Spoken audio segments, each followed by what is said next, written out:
All right, guys, as promised, episode 13 of Who Should You Choose the Next Day, the video series where I go through all the prior videos, questions, and comments and help you with your HUD lineup decisions. So today we'll go through last video's all your questions that we can get through, and we'll talk about your HUD teams. Let's take a look here. All right, so we'll kick things off. All right, we'll put 15 minutes on the clock. All right, Pat Walsh, she says, "Yay, love the streams." I appreciate that, buddy. I'm back in the HUD after a few weeks off. I'm currently working with Gartner, McDavid, and Cornway. Dude, Gartner is, like, quietly one of the fastest cards in the game. He's got 97 speed, and he's not that expensive. I feel like his agility is brutal, but if you were, like, no money spent and you were looking for, like, an absolute banger card that you can really get, like, all of your money's worth with, I think that's probably a decent one. Cornway is the GOAT from NHL 20. It just is what it is. X Factor, Barzal, McCann, Coyne, Zegras, Larkin, Pasternak, Marner, Kuznetsov. All right, so he's got some mid in the here, but Barzal is one of the best cards in the game. So X Factor, Makar, Fowler. Oh my God, this team's stacked.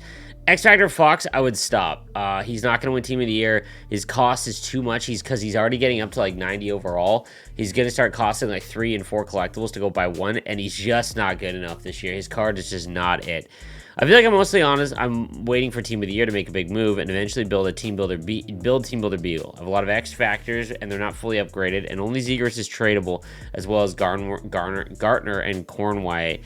All right, well, I mean, you could probably get rid of Zegras. That's fine, and move, and because you have Barzal, and then Zegras is on your third line. You definitely need like a left-handed winger. I would try and find another center. Like if you did make Beagle, you could put McDavid on the wing. That's probably where I would go. If you do get a fantasy hockey card, just by playing the game a lot and getting those collectibles for free, something that you might want to do is make Forsberg. I've used Forsberg, I really like him, and you could put Larkin on the wing. That's probably what I would do, because Larkin's X Factor is just better on the wing, in my opinion, than at center. Aiden goes, "I have 700k saving for Team of the Year. I just don't know what to do right now. This is my team." He's got Richard, Beagle, McDavid, Eberle, Bergeron, Roberts, Zibby, McCann, and Matthews. Okay. All right. So we'll talk about this is kind of, I feel like I'm going to get a lot of these questions. So 750k guys do not have a coin base going into Team of the Year. Now, what I mean by that is that you can save up your coins, but make sure that you're buying the resources instead of just leaving the coins in your account. So what will happen when Team of the Year gets launched, the prices will explode. Everyone that is new to the game, everyone that has spent money on the game, everyone that has not prepared, if you don't watch the channel, you're not preparing, it has not prepared, they're all going to go buy up every card. So like 85s, 86s, 87s, 88s, there's less of them than all of the other ones, obviously, because they're high overall, just rarer. Those are going to be more expensive, and there isn't as many. So when the supply drops, the demand goes up. If you've got a ton of coins, that's great, but now you're paying the absolute highest premium for the cards if you buy them when Team of the Year comes out. What I'd be doing right now is buying 87s and 86s, because I think 88s and 89s are a little too expensive right now, and they're not going to give you as much collectibles. I usually find that those ones, the 88s, 89s, for example, I find that per collectible, they're not as good value as 86 and 87. So I'd just be buying every 86 and 87 I could with 750,000 coins. That's what I would do. Obviously, set a price. Don't go above a price, because if you end up paying way more than you should, wait until Wednesday nights when there's more cards in the market, and then use all of your coins. You should go into Team of the Year with no coins. Much love, Sleeves. Thank you for having awesome videos and streams. I appreciate that, Jason. Jason, haven't had my coffee yet. I'm having it right now. Guys, check out King's Coast, by the way. The link is down below. It's the best coffee on the planet. I have a question regarding my team. Here it is. Would you swap 88 Addison for Fox? Is it worth throwing resources into McCann at this point? Okay, Fox, yes. Move on from Fox unless you are a Rangers fan. It's like as expensive Cale Makar, but he doesn't do the stuff that Cale Makar does. Not that he's a bad card. All right, it's just not going to give you the value you're looking for. Crosby, McDavid, Barzal, Stamkos, Zibanejad, and Gaudreau.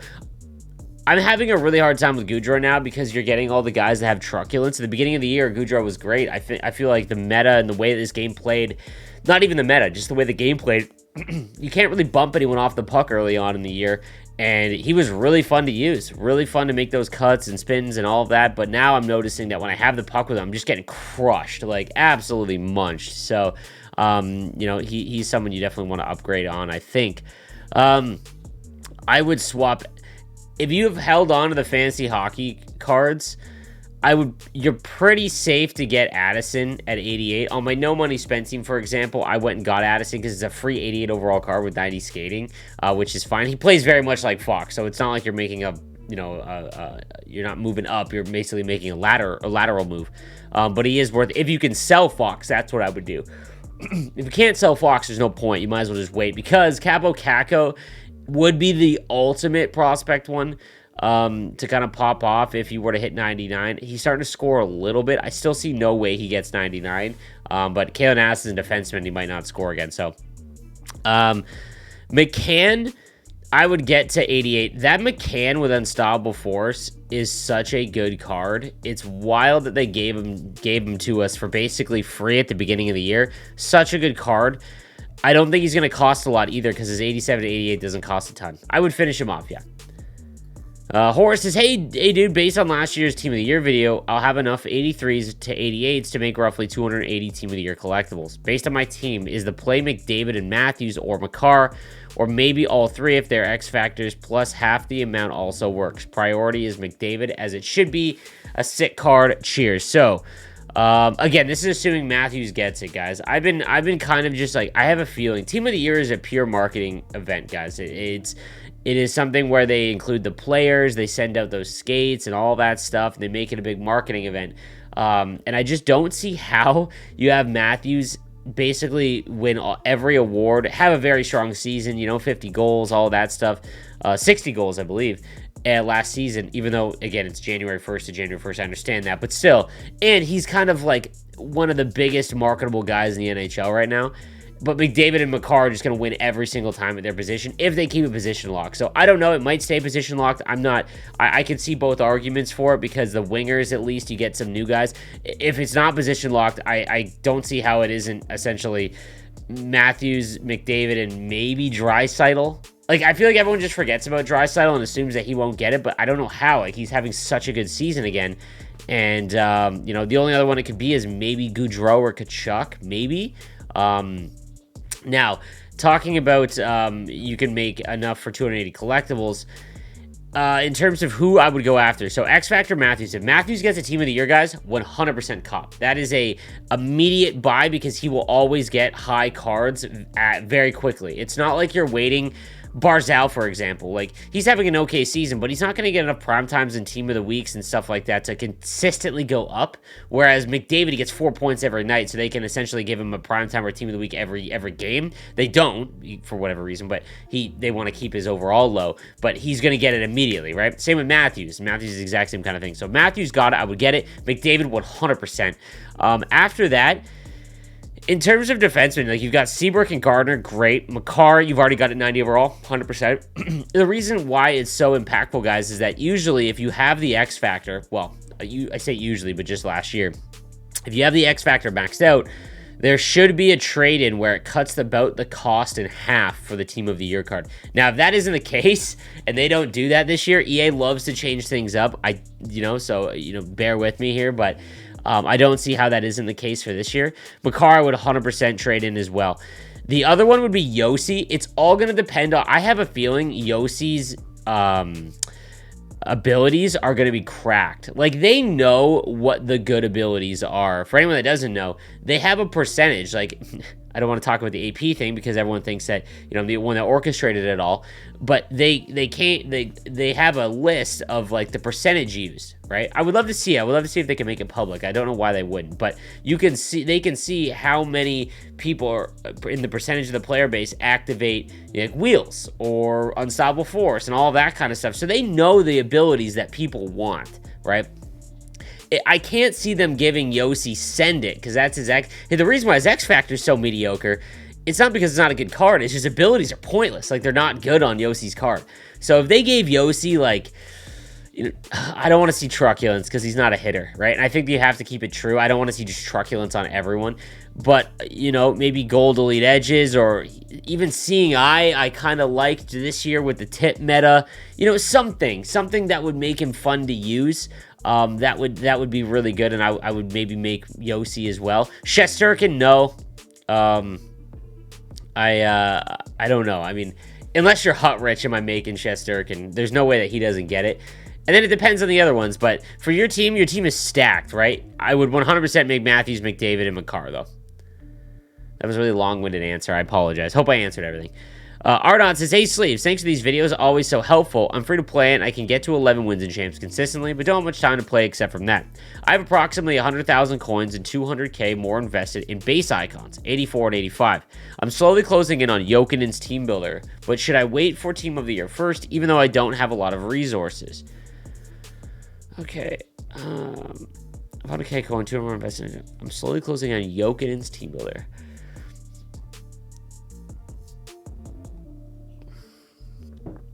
In your case where you're probably only making one team builder, depending on how many, coins and whatnot you have, I would wait on the team builders. Your team is fine. Zibanejad, Poulin, Teravainen, Zegras, McDavid, 85 Thompson. Dude, this card is cracked, boys. The 85 Tage Thompson is still so good. He's going to get a team of the season card because there's nothing they can do about it, and it's going to be wild. I would not make Jokinen. You do need a center really badly.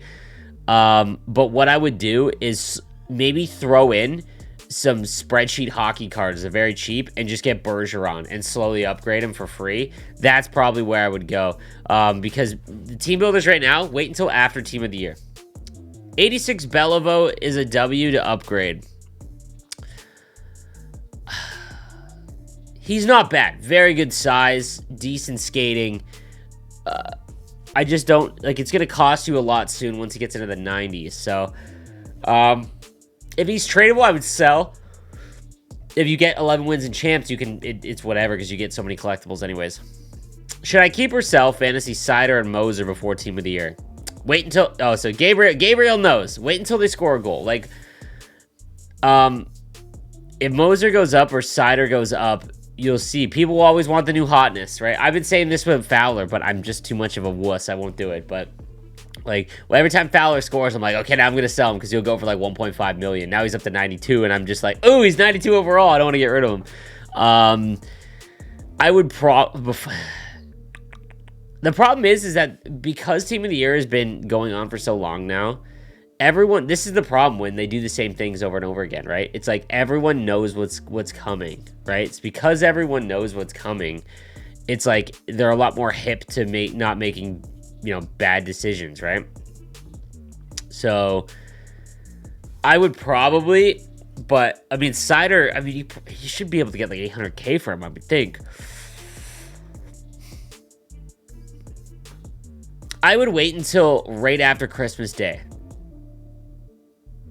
And then try and sell Cider when all the new people come out. Okay, we got Joe Dunkley. Hey, please enjoy the content. I'm free to play. Any suggestions for my lineup? All X-Factor MSPs are at their max. I'm assuming this is Barzal. Bergeron, Eberle. I hated this Eberle card. I did not like him. Mac, Carlson, Marchand, Zibanejad. Bergie, Pasta, and Marchand are on my team. All you're my favorite players. I was about to say, okay, I respect it. I would rather have base McDavid on the left wing here. I don't know if I would keep upgrading Kucherov, especially with that Patrick Kane. It's the same card if you want, but a little bit better maybe. I'm trying to think of the MSP that I would get. There's no left-handed wingers. That's the thing. There's no goated left-handed wingers other than McDavid, right?